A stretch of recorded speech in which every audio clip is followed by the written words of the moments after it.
250 GP bikes, you can tell a little slower starting because, boy, they've got to rev those things up real high before they can get the power to the ground. But once they get going, they are fast. Look at this, already about 5 riders starting to split themselves away from the rest of the pack. Open stock production, this is going to be one knockdown, drag-out fight. We expect to see Mike Minig up there, who's been doing so well in this open class.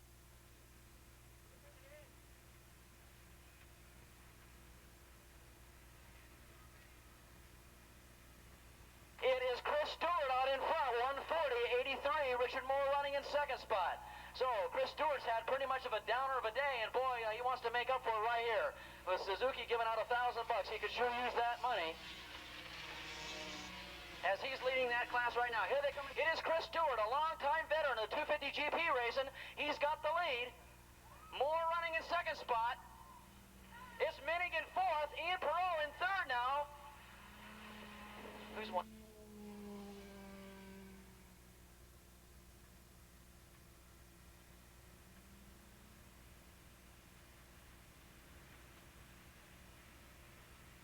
We have a 197 out there on the track. We don't know who a 197 is.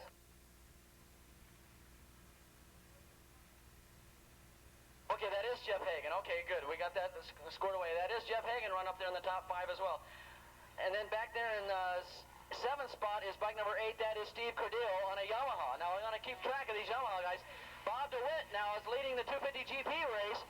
Bob DeWitt leading 250 GP as they come by the start-finish line, and of course there's $400 in his pocket if he can hold on to that win.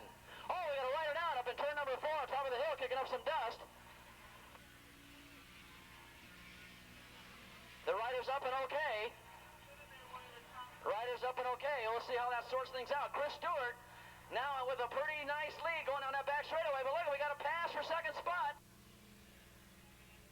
Could be Ian Perot taking over second from Richard Moore. We're going to find out. The New Zealand rider on a tear. He's been just outside the top 3 all day long. Anyway, Chris Stewart trying to make up amends for some poor showings here earlier today in the winner's circle. Here comes Stewart. Here goes Perot. There goes Moore and Minig in 4th spot.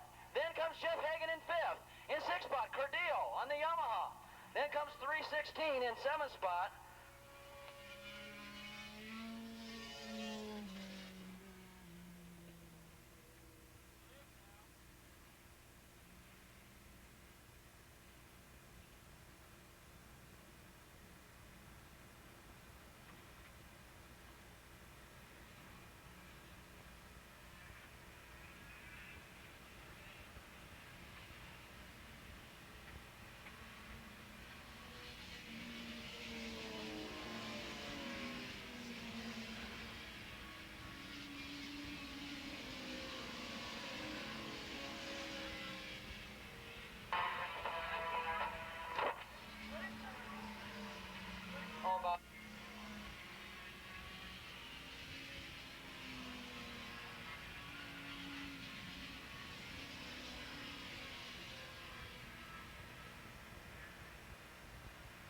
I mentioned 316 up there running in 7th spot is Dave Gibbons. We're trying to check to see where James Dumais is. We didn't see him come around. That might have been him that went down up there in turn number 4. Anyway, we're going to keep our eye on that open stock class. The overall lead right now is Stewart, but I'm telling you, his lead is not all that secure as they come out of 9. Perot showing the best ride out here. Willis Moore going to try to make a pass on him on the outside going into 1. They both stand up at the same time and break at the same spot, and Perot holds on to second. Oh, terrific scrap for second spot between the New Zealand rider Ian Perot and Richard Moore. Mike Minig in 4th spot. In 5th spot, that's Hagan still. In 6th spot, Cordell.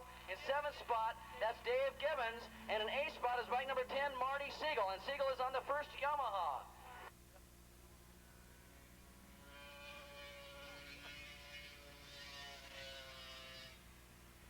Gibbons is the first Yamaha we see, and he's running in, what, 7th spot. So 2 Yamahas are running in 7th and 8th position, and it's going to be a while before I think they get a win, but boy, it'll be $2,000 when they do. Okay, we got to confirm that was James Dumais that went down up there in turn number 5, and one of your favorites is out of the race.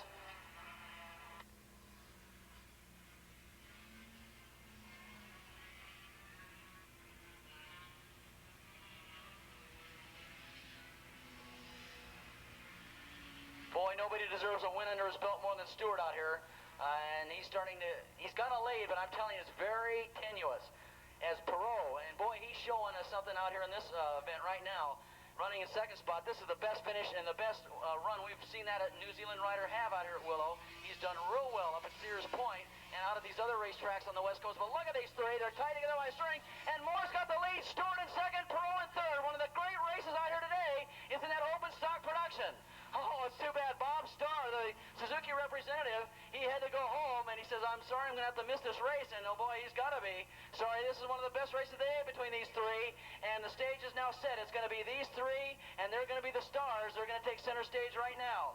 Stewart, Perot, and Moore. Minig now dropping back off the pace a little bit. He's back in fifth spot as Jeff Hagan now has taken over fourth with Cordillo in sixth spot. And it looks like 316, the first Yamaha now we see, is Gibbons. And I believe Yamaha pays down to 8th spot, so Gibbons has got some money in his pocket no matter what. Look at these three coming down the hill. This race is all up for grabs in that 250 GP contest. It's DeWitt.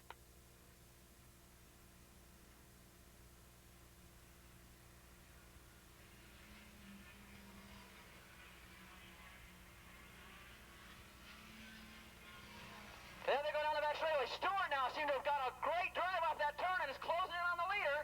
Perot running in third spot. Look at Stewart going on the outside. Stewart's got the lead.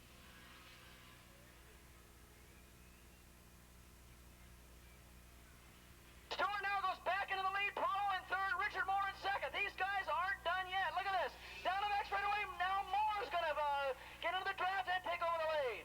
Oh, Perot's got the Moore taking over the lead. And as soon as I say that, Stewart's right back on top of him with Ian Perot right in the middle of it. Oh, these three riders putting on a great race going around turn number 2.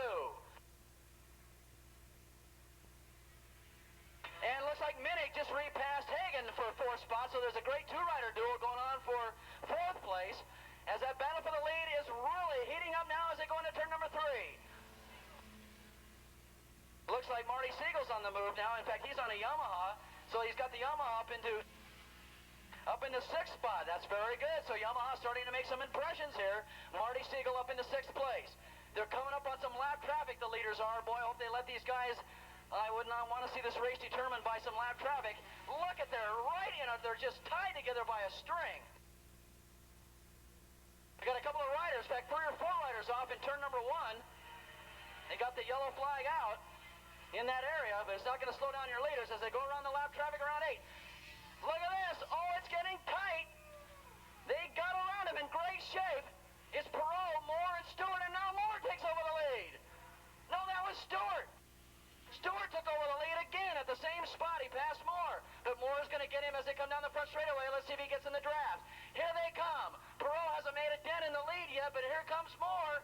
Moore gets around Stewart, and then Perot's going to get around Stewart for second. Oh, she's going to try and go for the lead on here. Oh, no, they're going to red flag the race. Oh, what a shame.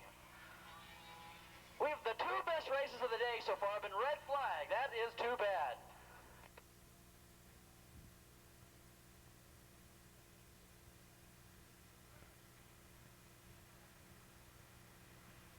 We've got some controversy here. We're over halfway through the race, and we're going to get an official decision on whether that is a completed race, or they're going to go back 1 lap and finish the race, or what they're going to do. We've got to find out, because if they go back 1 lap to the last official lap, it would be Stewart leading, Moore in second, and Perot in third. We're going to find out. I want an official judgment on this.